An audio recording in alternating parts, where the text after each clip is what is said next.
ونستعينه ونستغفره ونعوذ بالله من شرور أنفسنا ومن سيئات أعمالنا من يهده الله فلا مضل له ومن يضلل فلا هادي له أشهد أن لا إله إلا الله وحده لا شريك له وأشهد أن محمدا عبده ورسوله يا أيها الذين آمنوا اتقوا الله حق تقاته ولا تموتن إلا وأنتم مسلمون يا أيها الناس اتقوا ربكم الذي خلقكم من نفس واحدة وخلق منها زوجها وبث منهما رجالا كثيرا ونساء واتقوا الله الذي تساءلون به والأرحام إن الله كان عليكم رقيبا يا أيها الذين آمنوا اتقوا الله وقولوا قولا سديدا يصلح لكم أعمالكم ويغفر لكم ذنوبكم ومن يطع الله ورسوله فقد فاز فوزا عظيما أما بعد فإن خير الحديث كتاب الله وخير الهدي هدي محمد صلى الله عليه وسلم وشر الأمور محدثاتها وكل محدثة بدعة وكل بدعة ضلالة وكل ضلالة في النار أيها الناس أوصي نفسي وإياكم بتقوى الله عز وجل الله أكبر الله أكبر الله أكبر لا إله إلا الله الله أكبر ولله الحمد۔ میرے قابل احترام بزرگوں، دوستوں، بھائیوں، سیدنا ابو ہریرہ رضی اللہ تعالی عنہ روایت کرتے ہیں رسول اللہ صلی اللہ علیہ وسلم سے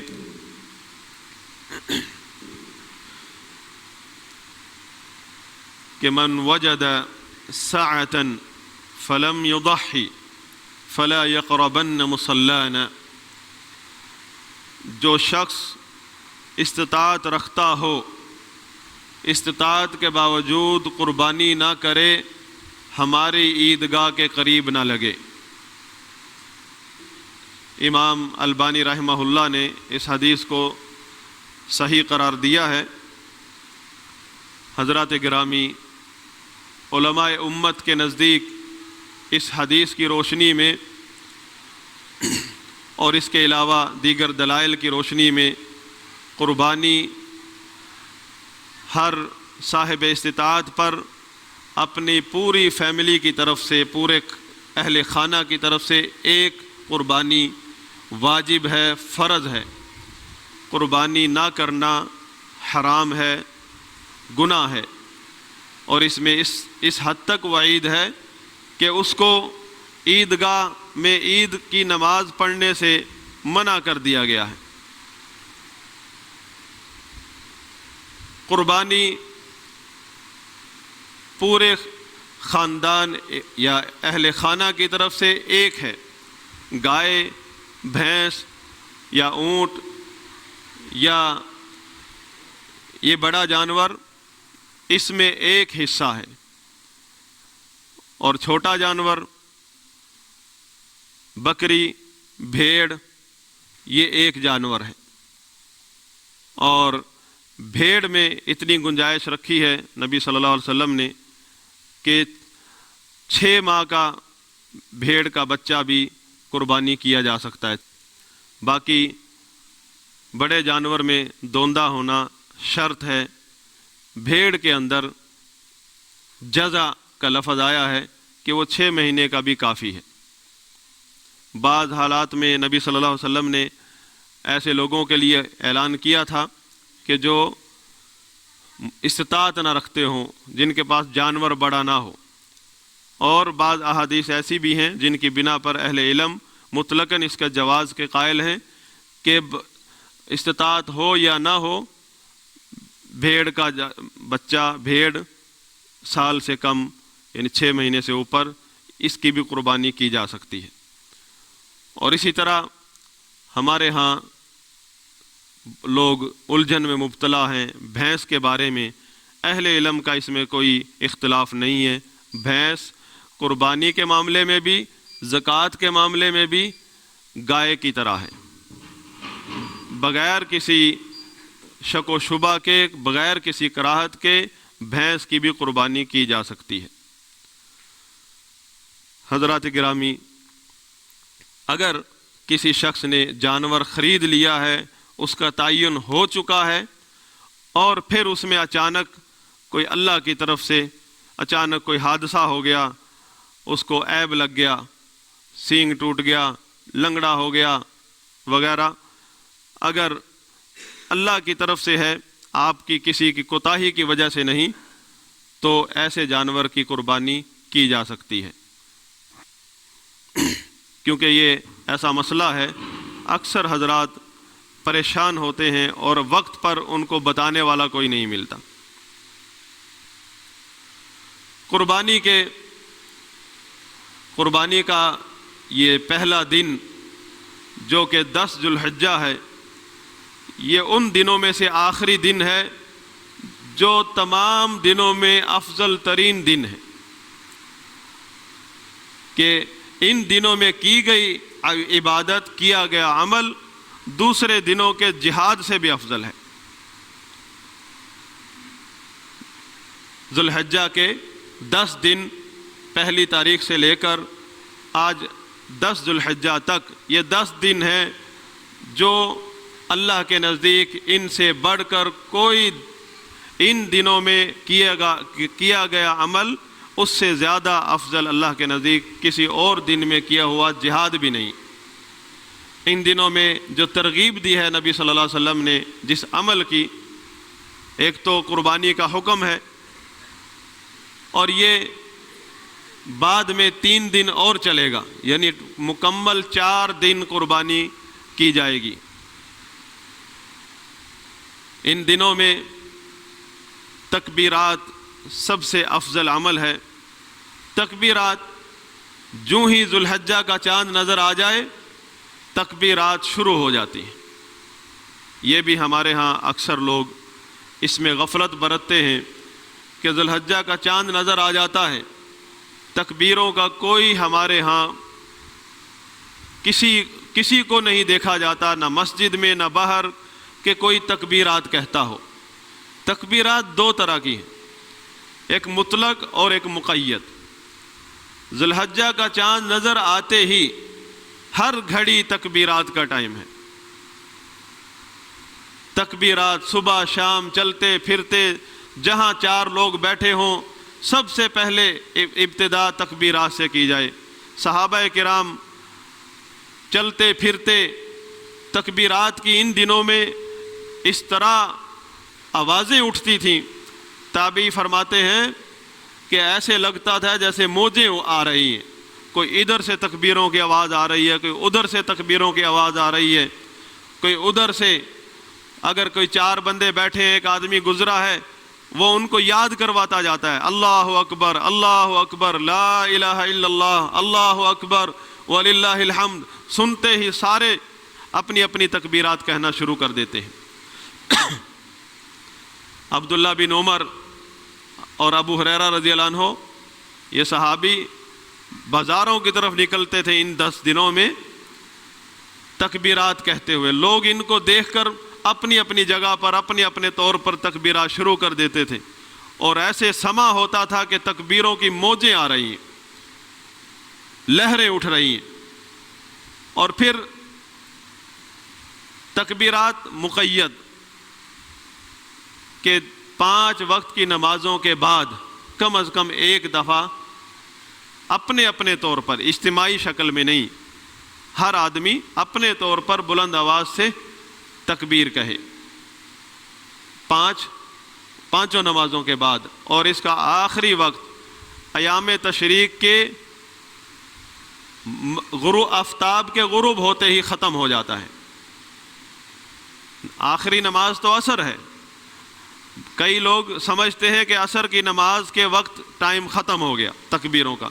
یہ تو وہ تکبیریں ختم ہوئی ہیں جو نمازوں کے بعد ہیں، جن کو مقید کہا جاتا ہے، جو نمازوں کے ساتھ مقید ہیں۔ باقی جو تکبیرات مطلق ہیں کہ کسی بھی وقت جب یاد آئے کہیں، وہ تکبیرات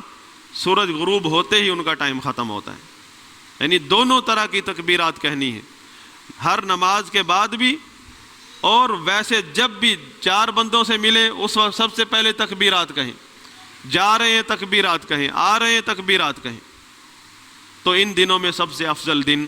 افضل عمل تکبیرات ہیں۔ تکبیرات کے مختلف الفاظ آئے ہیں، ایک یہ ہے اللہ اکبر، اللہ اکبر، اللہ اکبر، لا الہ الا اللہ، اللہ اکبر وللہ الحمد۔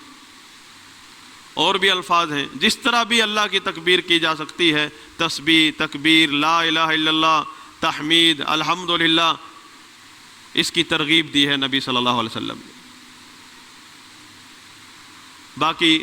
قربانی، آج عید کے فوراً بعد قربانی کا عمل شروع ہو جاتا ہے، اور یہ عمل بعد کے 3 دن تک جاری رہے گا، یعنی مکمل 4 دن قربانی کے ہیں۔ 10 ذو الحجہ کے بعد ایام تشریق ہیں، وہ 3 دن بھی قربانی کے ہیں، اور ان 3 دنوں میں، ان دنوں کے بیچ میں راتیں بھی آئیں گی، ان راتوں میں بھی قربانی کی جا سکتی ہے۔ ایک بندے کو آج مثلا دن میں ٹائم نہیں ملا قربانی کرنے کا، اس کے پاس ٹائم ہے مغرب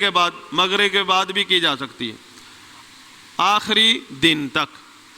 آخری دن ایام تشریق کا، یعنی کل سے ایام تشریق شروع ہو جائیں گے، کل سے پرسوں بھی،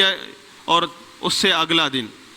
اس دن مغرب کے ٹائم سورج غروب ہوتے ہی ذبح کا، قربانی کا ٹائم ختم ہو جائے گا۔ قربانی کرنے کے بعد اس کا گوشت چاہے پورے کا پورا اپنے گھر والوں کو کھلائیں، چاہے پورے کا پورا صدقہ کر دیں، چاہے آدھا صدقہ کر دیں، آدھا گھر میں رکھ لیں، چاہے 3 حصے کر لیں، جس طرح اکثر لوگ کرتے ہیں۔ اس میں کوئی بھی چیز فرض نہیں ہے، آپ کی نیت پر، آپ کے دل پر ہے، کیونکہ قربانی اصل میں اللہ تعالیٰ کا فرمان ہے، لَن يَنَالَ اللَّهَ لُحُومُهَا وَلَا دِمَاؤُهَا وَلَكِنْ يَنَالُهُ التَّقْوَى مِنْكُمْ۔ اللہ تعالیٰ کو تمہاری قربانیوں کا نہ تو گوشت پہنچتا ہے، نہ ان کا خون پہنچتا ہے۔ یہ موٹے تازے جانور، ان کا گوشت، اللہ تعالیٰ کو گوشت کی ضرورت نہیں ہے، نہ ان کے خون بہانے کا اللہ کو شوق ہے، لیکن اللہ تعالیٰ کو جو چیز پہنچتی ہے، جو چاہیے تمہارے طرف سے، وہ ہے دل کا تقوی، کہ یہ قربانی ذبح کرنا عبادت ہے۔ اللہ تعالیٰ کا حکم ہے فَصَلِّ لِرَبِّكَ وَانْحَرْ، اے نبی صلی اللہ علیہ وسلم اپنے رب ہی کی نماز پڑھ اور اپنے رب ہی کے لیے ذبح کر۔ جس طرح نماز اللہ کے علاوہ کسی کے لیے جائز نہیں، اس طرح ذبح کرنا، قربانی کرنا اللہ کے علاوہ کسی کے لیے جائز نہیں۔ حضرات گرامی، اپنی نیت کا استحضار کیجئے، اپنی نیت کو حاضر کیجئے کہ آپ کتنا بڑا عمل کرنے جا رہے ہیں۔ یہ عام جانور گوشت کے لیے ذبح نہیں کر رہے، اللہ کا حکم مان کر ایک جان کا نذرانہ دے رہے ہیں ہم، اور یہ قربانی ہے، اللہ کے نام کا نذرانہ ہے، اللہ کو راضی کرنے چلے ہیں۔ قربانی کیوں کہتے ہیں؟ قربان، تقرب حاصل کرنے کے لیے ہم یہ ذبح کرنے لگے ہیں۔ گوشت کی نیت چھوڑ دیں، گوشت تو آئے گا گھر میں، گوشت تو ملے گا، گوشت کا نہ شوق رکھیں، نہ گوشت کا جذبہ ہے، نہ گوشت کی نیت کریں، یہ تو سب کچھ آپ کے گھر میں موجود ہے۔ اصل چیز جو آج ہم کرنے جا رہے ہیں وہ اللہ کے نام کا ذبح، اللہ کے نام کا ذبیحہ کرنے جا رہے ہیں، اور یہ بہت بڑی عبادت ہے،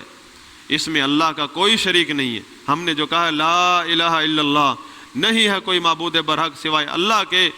مطلب عبادت کی جتنی بھی اقسام ہیں ان میں اللہ کا کوئی شریک نہیں ہے، ان میں سے کسی بھی قسم کو، عبادت کی کوئی بھی قسم میں اللہ کے علاوہ کسی کے لیے نہیں کر سکتا۔ ان میں سے ایک عبادت یہ قربانی ہے، ذبیحہ ہے، اس میں تکلف بھی جائز نہیں ہے۔ جو لوگ تکلف کرتے ہیں، اگر اس میں دکھلاوا آ گیا، پہاڑوں جیسے عمل اس طرح کی حرکتوں سے ضائع ہو جاتے ہیں۔ اس طرح کی چیزوں سے بچیے۔ اللہ کو راضی کرنے کے لیے جانور ذبح کرنا ہے، اللہ کا حکم ہے، اللہ کی اور ابراہیم علیہ السلام کی سنت کو زندہ کرنا ہے۔ جو کہ رسول اللہ صلی اللہ علیہ وسلم نے ہمیں بتائی ہے، بالکل بغیر کسی تکلف کے، بغیر کسی شوشہ کے، اشتہار کے، ایک حصہ اپنے گھر والوں کی طرف سے ایک حصہ رکھ لیں، یا ایک چھوٹا جانور ذبح کر لیں، لوگ دیکھیں یا نہ دیکھیں، لوگوں کو پتہ چلے یا نہ چلے، اپنا جانور ذبح کریں اللہ کے لیے اور اس کو راضی کریں، اسے دعا کریں کہ قبول کر لے، کیونکہ جب اللہ تعالیٰ کوئی عمل قبول کر لیتا ہے کسی بندے کا، اس کا مطلب ہے کہ اللہ اس بندے پر راضی ہے۔ سیدنا ابن عمر رضی اللہ عنہما فرمایا کرتے تھے کہ اگر مجھے پتہ چل جائے کہ میری 2 رکعت جو میں نے ابھی پڑھی ہیں یہ قبول ہو گئی ہیں، تو میں تمنا کروں گا کہ اللہ میرا خاتمہ انہی 2 رکعت پر کر دے، بس مجھے اور زندگی نہیں چاہیے، کیونکہ انما یتقبل اللہ من المتقین، اللہ تعالیٰ جب عمل قبول کرتا ہے وہ متقی لوگوں کا کرتا ہے، اور متقی کون ہے؟ وہ تقوی والے لوگ۔ تقوی کیا ہے؟ کہ ہم جو بھی عمل کرتے ہیں، اللہ کا جو بھی حکم بجا لاتے ہیں، مقصد کیا ہے؟ ہم اللہ کی اطاعت کر رہے ہیں، اللہ کی مان رہے ہیں، رسول کی اطاعت کر رہے ہیں، مقصد کیا ہے؟ کہ ہم نے یہ دین، ہم نے یہ اعمال، یہ عبادتیں ایک ڈھال بنایا ہے اللہ کی ناراضگی سے بچنے کے لیے، اللہ کے عذاب سے بچنے کے لیے، اور ذریعہ ہے اللہ کا تقرب حاصل کرنے کے لیے، اللہ کو راضی کرنے کے لیے، اللہ کی رحمت لینے کے لیے، اللہ کی بارگاہ میں قبولیت حاصل کرنے کے لیے۔ جو شخص اس جذبے میں عمل کرتا ہے،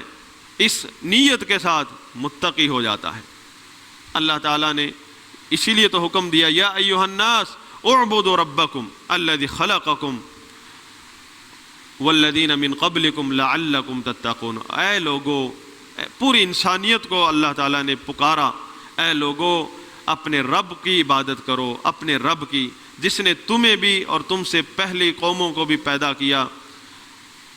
تاکہ تم متقی بن جاؤ۔ عبادت کرنے سے، یہ اعمال کرنے سے تقوی بڑھتا ہے، تقوی پیدا ہوتا ہے، ایمان میں اضافہ ہوتا ہے۔ ایمان اگر کمزور ہو چکا ہوتا ہے، نیک اعمال کرنے سے، فرائض، واجبات، سنتیں ادا کرنے سے، نوافل ادا کرنے سے یہ ایمان بڑھتا ہے، مضبوط ہوتا ہے، اور گناہ کرنے سے، فرائض کو چھوڑنے سے، اللہ کے احکامات کو توڑنے سے ایمان کمزور ہو جاتا ہے، اور ایمان جب کمزور ہوتا ہے تو آدمی اللہ سے دور ہو جاتا ہے اور برے دن آ جاتے ہیں، یعنی اس کے لیے اس کی رزق چھن جاتا ہے، اس سے اس کی جو نیک بختی ہے، خوش قسمتی جس کو ہم کہتے ہیں، وہ دور چلی جاتی ہے۔ اس لیے توبہ کا دروازہ اللہ تعالیٰ نے کھولا ہے۔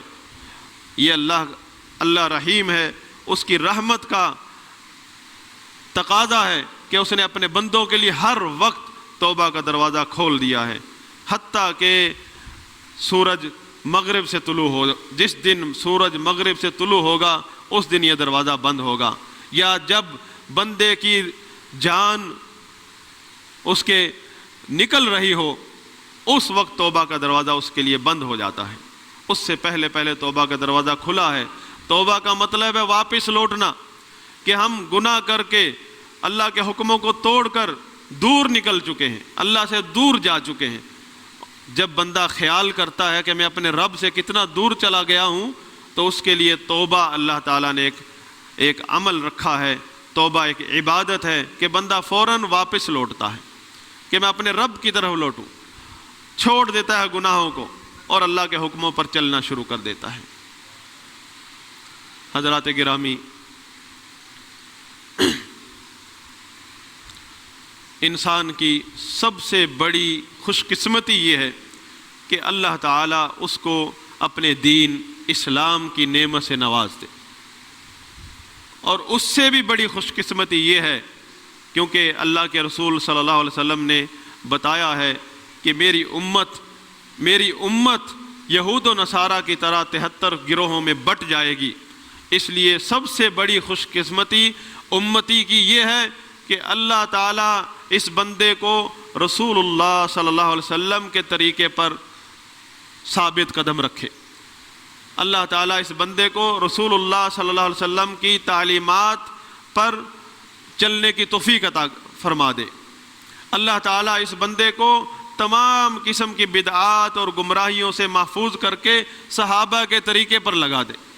اس سے بڑی، اسلام کی نعمت کے بعد اس سے بڑی کوئی نعمت نہیں ہے۔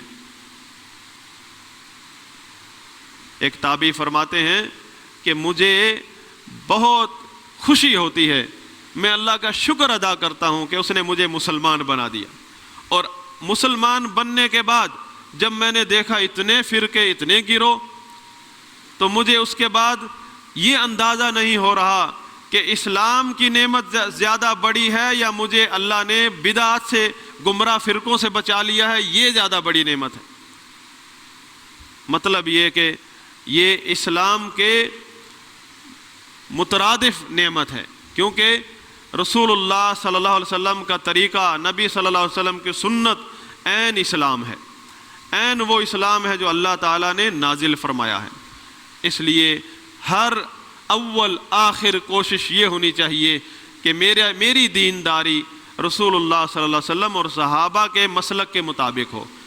میرے قابل احترام بزرگوں، دوستوں، بھائیوں، ہمیں کسی کو اجازت نہیں ہے کہ ہم اپنی مرضی کا مسلک بنا لیں، کسی کو اجازت نہیں ہے۔ مسلک اللہ تعالیٰ نے ہمیں بنا کر دیا ہے، وہ ہے رسول اللہ صلی اللہ علیہ وسلم اور صحابہ کا مسلک۔ ہمارا کام ہے اس کی اتباع کرنا، اس پر چلنا، اور نئے نئے طریقے جو نکل چکے ہیں، لوگوں نے نکال لیے، ان سے بچنا۔ خالص کتاب و سنت کی تعلیمات پر، صحابہ کے مسلک کے مطابق چلنا، یہ سب ہمارا فریضہ ہے، سب سے بڑی کامیابی ہے۔ امام احمد بن حنبل رحمۃ اللہ علیہ سے ایک شخص نے کہا کہ اللہ تعالیٰ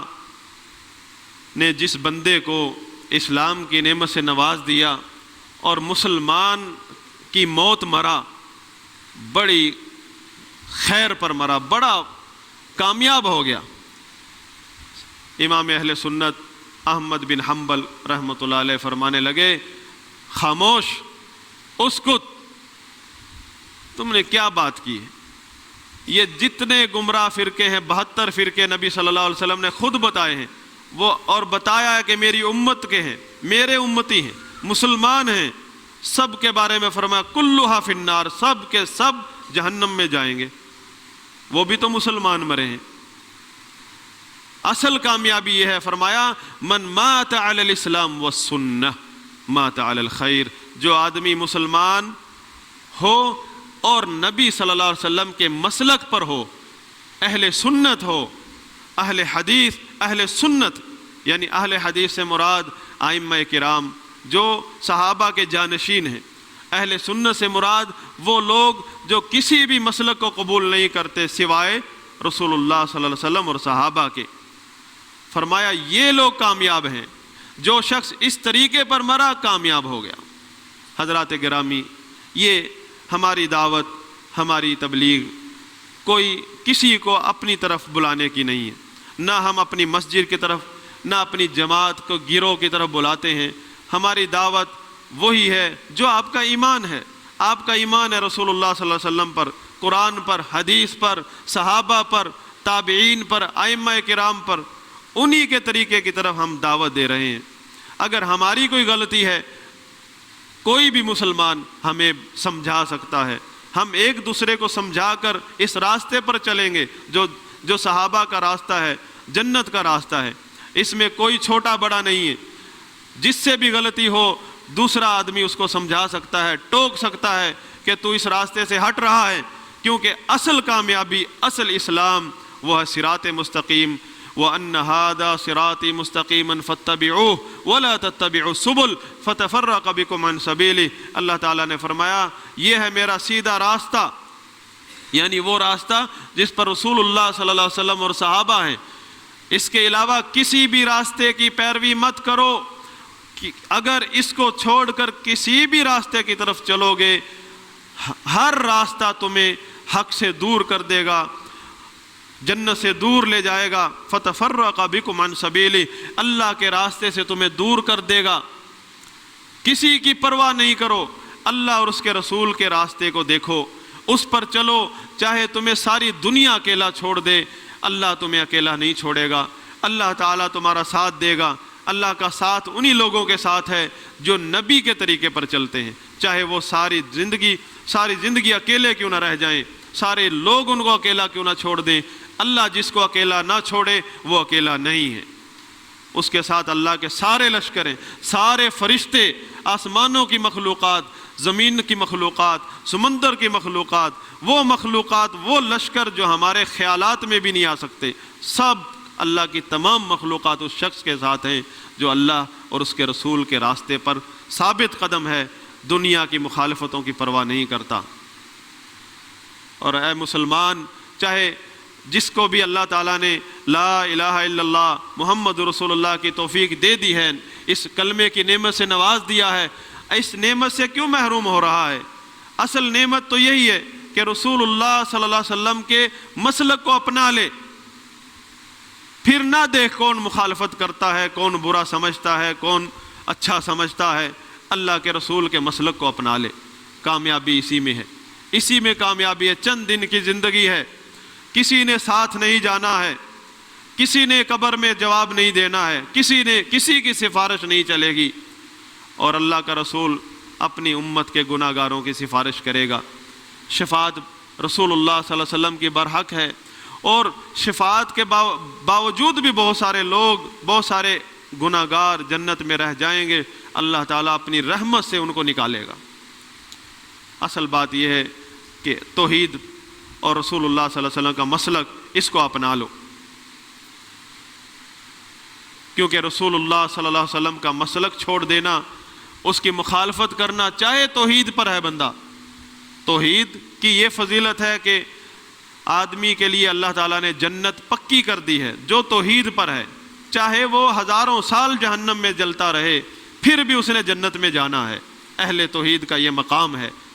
لیکن پھر بھی اہل توحید کو یہ وعید سنائی ہے اللہ کے رسول صلی اللہ علیہ وسلم نے کہ اگر تم نے ما انا علیہ واصحابی، میرا اور میرے صحابہ کا راستہ چھوڑ دیا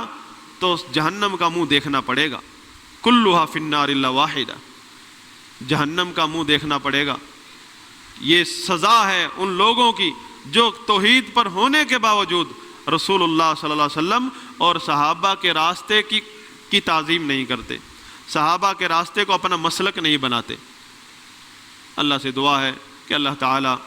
ہماری عبادات، ہماری قربانیاں، ہماری عبادات، ہمارے اعمال قبول فرمائے، اور ہماری جو بھی کمی کوتاہی ہے اللہ تعالیٰ اس کو دور فرمائے، ہمارے علم میں اضافہ فرمائے، اور ہمیں ایسے علماء نصیب فرمائے، ایسے علماء کی کثرت فرمائے، جگہ جگہ علماء کی کثرت فرمائے کہ جو اللہ اور اس کے رسول کا راستہ دکھاتے ہیں، لوگوں کو جنت کا راستہ دکھاتے ہیں، جہنم کے راستے سے بچاتے ہیں، منع کرتے ہیں، تنبیہ کرتے ہیں، ڈراتے ہیں، سمجھاتے ہیں۔ اللہ سے دعا ہے کہ اللہ تعالیٰ ہمارے تمام مسلمان بھائیوں کی مدد فرمائے۔ اللہ سے دعا کریں کہ اللہ تعالیٰ ہمارے کشمیری مسلمان بھائی، فلسطین کے مسلمان، اور سیریا، عراق، افغانستان، پوری امت اسلامیہ کے جہاں بھی مسلمان بہن بھائی ظلم و ستم کی چکی میں پس رہے ہیں، اللہ تعالیٰ ان کی مدد فرما، یا اللہ ان کی مدد فرما، ان کا ساتھ دے، اے اللہ ان کا حامی و ناصر ہو، اے اللہ ان کے دشمن کو نیست و نابود فرما، اے اللہ کشمیری مسلمانوں کی مدد فرما، یا اللہ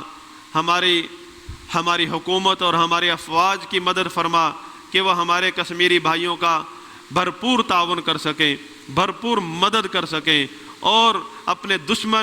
ہندو دشمن کو اس کی اوقات دکھا سکیں۔ یا اللہ ہماری افواج کو وہ طاقت عطا فرما جو تو نے اپنے آج سے پہلے، اس صدی سے پہلے اسلامی لشکروں کو طاقت نصیب فرمائی جنہوں نے بڑے بڑے طاغوتوں کو توڑا۔ یا اللہ ہماری موجودہ جو افواج ہیں، پاکستان افواج، سعودی افواج، مصری افواج، دیگر ممالک، اسلامی ممالک کی افواج، اے اللہ تمام اسلامی افواج کو وہ طاقت عطا فرما جو سابقہ صدیوں میں تو نے مسلمانوں کی افواج کو طاقت دی تھی، جنہوں نے ہلاکو خان کو توڑا، جنہوں نے اپنے دشمنوں کی کمر کو توڑا، اور اسلام کا بول بالا کیا، مسلمانوں کی مدد کی اور اسلامی ریاستوں کو مضبوط کیا۔ اے اللہ ہمارے مسلمان امت کو، اس مسلمان امت کو اتحاد نصیب فرما۔ اے اللہ اس کو تفرقے سے محفوظ فرما۔ اے اللہ اس کو تفرقے سے اور اختلافات سے اے اللہ بچا لے۔ یا اللہ اس امت کو اتفاق کی توفیق عطا فرما۔ یا اللہ اس امت کو رسول اللہ صلی اللہ علیہ وسلم کی سنت پر اکٹھا ہونے کی توفیق عطا فرما۔ یا اللہ ہمارے مسلمان بھائی مدد کو ترس رہے ہیں، دیکھ رہے ہیں کہ کوئی ان کی مدد کے لیے آئے۔ یا اللہ اپنی غیبی مدد ان کو نصیب فرما، اور جو مسلمان امت موجود ہے اللہ ان کو ایسی توفیق عطا فرما کہ یہ تمام مسلمان بھائیوں کی مدد کریں، اپنی بھی مدد کریں کہ دین پر چلیں، اللہ کے رسول کی سنت کے اوپر چلیں، دین کی طرف رجوع کریں، توبہ کر لیں اور دوسرے مسلمان بھائیوں کی بھی مدد کریں۔ یا اللہ ہماری مدد فرما۔ اللہم اعز الاسلام والمسلمین واذل الشرک والمشرکین ودمر اعداءک اعداء الدین۔ اللہم آتنا فی الدنیا حسنہ وفی الآخرۃ حسنہ وقنا عذاب النار والحمد للہ رب العالمین۔